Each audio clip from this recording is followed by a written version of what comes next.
पापा जब से ऑफिस से लौटे हैं मम्मी से पता नहीं क्या बातें किए जा रहे हैं। मुझे कुछ भी समझ तो नहीं आ रहा। कान लगा तो रही हूँ पर कुछ पल्ले नहीं पड़ रहा।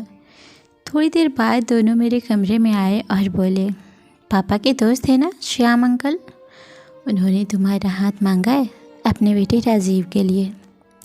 दोनों के चेहरे से खुशी टपक सी पड़ रही थी। राजीव बैंक मैनेजर था। मैंने काफ़ी टाइम से उसे देखा तो नहीं था, पर काफ़ी पुरानी पारिवारिक मित्रता थी दोनों परिवारों में। बात तो मेरी भी खुश होने की थी, पर मैं खुश क्यों नहीं हो पा रही थी, कारण भी मैं जानती थी।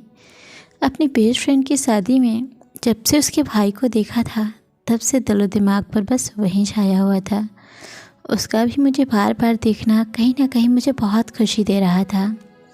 सच कहूँ तो हमारी जोड़ी जैसी ऊपर से बनकर आई हो, ऐसी जोड़ी थी हमारी। मेरी सहेली भी मुझे चिढ़ाने लगी थी, जल्दी ही तुझे अपनी भाभी बना कर लाऊंगी, थोड़ा इंतज़ार तो कर।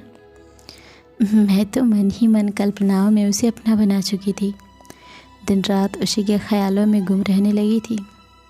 ऐसे में राजीव के रिश्ते का आना मुझे बहुत विचलित कर रहा था, पर मम्मी पापा से कहती भी क्या, सहेली तो ब्याह कर 7 समुंदर पार जा चुकी थी। अगले दिन श्याम अंकल को पूरे परिवार के साथ खाने पर बुलाया गया। आंटी, राजीव और उसकी छोटी बहन सीता आए। मुझे भी बुलाया गया। उछटती निगाह से राजीव को देखा। सामान्य शक्ल सूरत का, सामान्य कदकाठी का हंसमुख सा लड़का था। मुझे लगा ये मेरे साथ कैसा लगेगा। कहाँ मैं सुंदर गोरी इतनी खूबसूरत, कहाँ वो बिल्कुल साधारण। इसलिए अंकल ने पापा को बिना दहेज का लालच देकर प्रभावित कर लिया है। मुझे और राजीव को कुछ समय के लिए अकेले छोड़ा गया।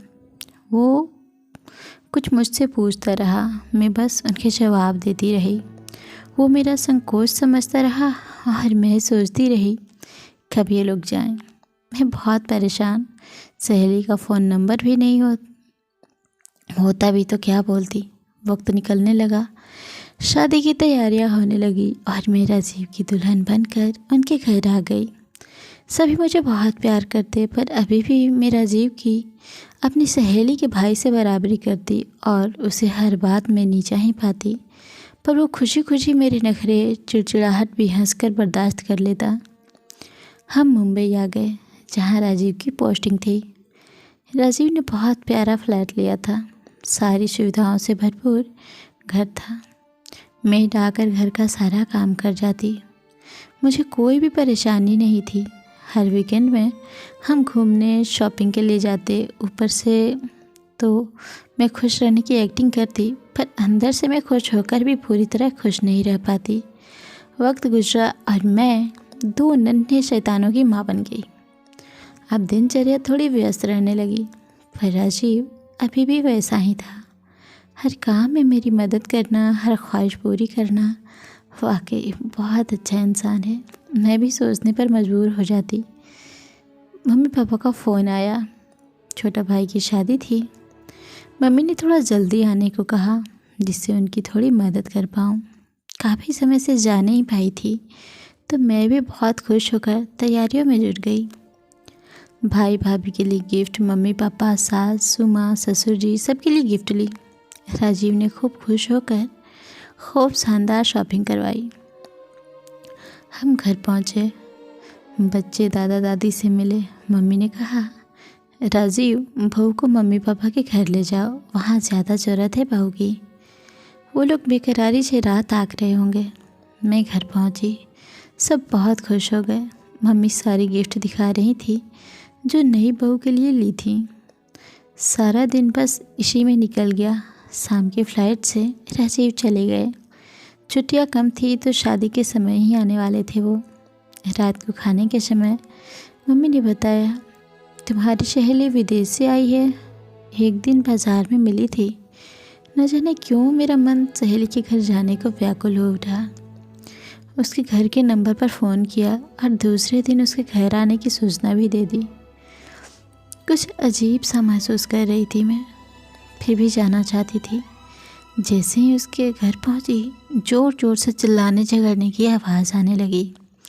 अंदर धीरे से कदम रखा तो देखा सहेली के जिस भाई के लिए मैं दीवानी रही, अपनी खूबसूरत ज़िंदगी अपने इतने प्यार करने वाले पति को कमतर समझती रही, वो अपनी बीवी से झगड़ा कर रहा था, माता पिता से बदसलूकी कर रहा था। मुझे देखकर अर्थपूर्ण सी हंसी हंसा। ऊपर से नीचे देखने का इतना गंदा ढंग था कि वहाँ खड़ा रहना भी मेरे लिए दुभर हो गया। मैं उल्टे पाँव अपने घर की तरफ भागी। मुझे अपनी किस्मत पर, अपने पति पर फ़ख्र महसूस हो रहा था। सिर्फ लुक्स, स्मार्टनेस देखना ही काफ़ी नहीं, एक अच्छा इंसान और एक अच्छी सोच, अच्छा चरित्र होना भी बहुत ज़रूरी है। महादेव के सामने खड़ी अपनी गलतियों की माफ़ी मांग रही थी, जिसने मुझे गलत होने से बचाया और अजीब जैसा समझदार पति दिया। सो फ्रेंड्स, आपको ये कहानी कैसी लगी हमें कमेंट करके ज़रूर बताएं। चैनल पे नए हैं तो प्लीज़ चैनल को सब्सक्राइब कर लें। मिलते हैं ऐसी किसी दूसरी कहानी में, तब तक के लिए नमस्कार, प्रणाम। अपना ख्याल रखें, अपनों का ख्याल रखें। Bye bye.